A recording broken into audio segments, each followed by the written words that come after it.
If you've ever loved someone but felt suffocated by the very closeness you thought you wanted, if you've ever found yourself running from the intimacy you secretly crave, then this story is for you. I'm not a therapist, I'm not an expert with a shiny degree hanging on the wall, but I am someone who has lived with an avoidant attachment style every single day of my life. What I'm about to share is raw, uncomfortable, and painfully honest. Subscribe and stick around, because this is not another sugar-coated self-help piece. It's the reality of how avoidance can destroy, heal, and transform your relationships if you're willing to face it head-on. I have an avoidant attachment style, and for the longest time, I didn't even know what that meant. All I knew was that whenever someone got too close, too attached, or too dependent on me, I would feel this invisible rope tightening around my chest, suffocating me, making me want to run.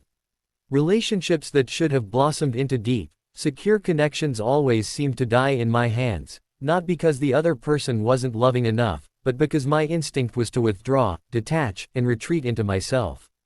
I built walls so high that even people who genuinely cared for me couldn't climb over them, and the irony was that inside those walls, I felt both safe and desperately lonely. That's the painful truth about avoidant attachment, it's a trap of your own making. You crave love, but you can't stand the vulnerability that comes with receiving it. You want closeness, but you sabotage it the moment it shows up. For years, I thought I was broken, and in a way, I was, but only because I refused to confront the reasons I ran. Avoidance doesn't come from nowhere, it's often born out of childhood experiences where love felt conditional, where being vulnerable led to rejection or shame, where independence was praised but emotional needs were dismissed. I grew up learning that it was safer to rely on myself, safer to hide my emotions, safer to shut down than to risk being hurt. So, as an adult, when love entered my life, I unconsciously applied the same strategy. Keep people at arm's length, don't let them see the messy parts, don't need anyone too much. The problem with this mindset is that it breeds shallow connections. You date, you flirt, you spend time together, but there's always a ceiling, a line you refuse to cross, and over time, partners start to feel the emptiness. They sense that while you're physically present, your heart is locked away in some hidden vault. And then, inevitably, things fall apart. My first serious relationship ended not because she didn't love me, but because I couldn't let her in. I remember she once said, "It feels like you're always holding something back, like you're here but not really here." That cut deep, because she was right. I was afraid that if she saw the real me, needy, imperfect, vulnerable, she'd leave. What I didn't realize was that by hiding that part of myself, I was creating the very outcome I feared. She left anyway, not because I was too much, but because I was too little. That was the first lesson avoidant attachment taught me. Protecting yourself from pain by shutting down doesn't eliminate pain, it just ensures it comes in another form. Over the years, I repeated the same cycle. The initial honeymoon phase of a relationship felt exciting, easy, even intoxicating, because surface-level closeness doesn't scare me. But the moment a partner wanted more, emotional depth, long-term commitment, real vulnerability, I would feel the panic rising. Suddenly, their love felt like pressure. Their need for reassurance felt like a demand. Their desire for closeness felt like a trap. And so I'd withdraw, picking fights over little things, burying myself in work, disappearing emotionally, until the relationship became unbearable for both of us. If this sounds familiar to you, if you've ever watched yourself sabotage something good because you couldn't handle the intensity, then know this: you're not alone, and you're not doomed. Avoidant attachment isn't a death sentence for your love life, but it does require brutal honesty and conscious effort to overcome. The first step is acknowledging that avoidance is a defense mechanism, not your true self.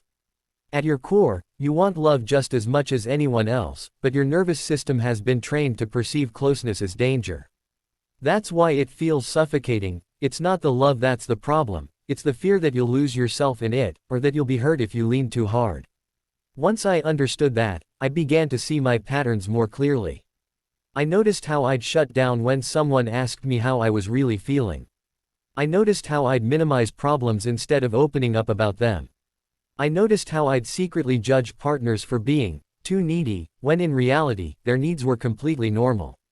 I had to learn that needing someone is not weakness, that intimacy doesn't erase your independence, and that vulnerability, while terrifying, is the only gateway to genuine connection. The second step was communication. Avoidants like me tend to hide our feelings, thinking it's safer that way, but silence breeds misunderstanding. I started telling partners, hey, sometimes I struggle with intimacy. If I pull away, it's not because I don't care, it's because I get overwhelmed. Please be patient with me. That kind of honesty can feel excruciating, because it exposes the very thing you've spent your life trying to hide, but it also gives the other person a chance to understand instead of assume. And when they understand, the relationship has a fighting chance. The third step was self-reflection. I had to dig into my past and ask myself why closeness felt so threatening. I realized that as a child, I learned to suppress my needs because they weren't met consistently. I learned to be the strong one, the one who didn't ask for help. That survival strategy worked back then, but it was destroying my adult relationships. Reprogramming yourself isn't easy, but it starts with awareness. Now, whenever I feel that old urge to run, I pause and remind myself, intimacy is not danger, vulnerability is not weakness, closeness is not suffocation. It's a conscious practice, and I won't pretend I've mastered it. Even today, I still catch myself retreating at times, but the difference is that now I notice it, and I fight the instinct instead of letting it control me. Let me be brutally honest here, if you have an avoidant attachment style, you will sabotage love unless you actively work on it. You will push away people who could have been great partners. You will convince yourself that independence is all you need, only to find yourself lying awake at night wondering why you feel so empty. You will think you're protecting yourself, but in reality, you're isolating yourself. And no amount of distractions, achievements, or independence will fill that void. The only way out is through vulnerability. Does it hurt? Yes. Does it feel terrifying? Absolutely. But is it worth it? Every damn time. Because here's the thing. Once you allow yourself to be seen, flaws and all, you discover that real love isn't about perfection. It's about connection. It's about someone choosing you not because you're invincible, but because you're human. That realization changed everything for me. I started small, sharing bits of my fears, letting someone see me cry, admitting when I felt insecure. Each time I did, the world didn't collapse. In fact, it brought me closer to the people I loved. That's the paradox of avoidant attachment. The thing you fear most, closeness, is the thing that will heal you. So here's my brutally honest advice. Stop running. Stop hiding behind your independence. Stop convincing yourself that you're better off alone. You're not. We are wired for connection, and no amount of avoidance will change that. The work is hard, but it's worth it.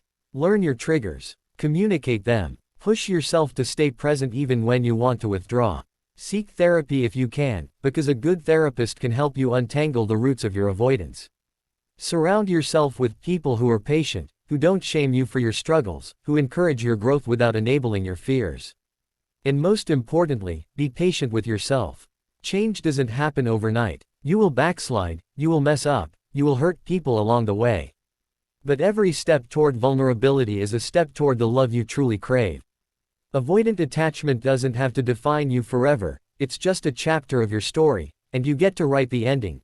If this story resonated with you, if you saw pieces of yourself in my words, then don't just scroll away. Share this with someone who needs to hear it, leave a comment with your own experience, and subscribe for more brutally honest truths about love, healing, and growth. The hardest work you'll ever do is facing yourself, but you don't have to do it alone. Join me, and let's rewrite our stories together.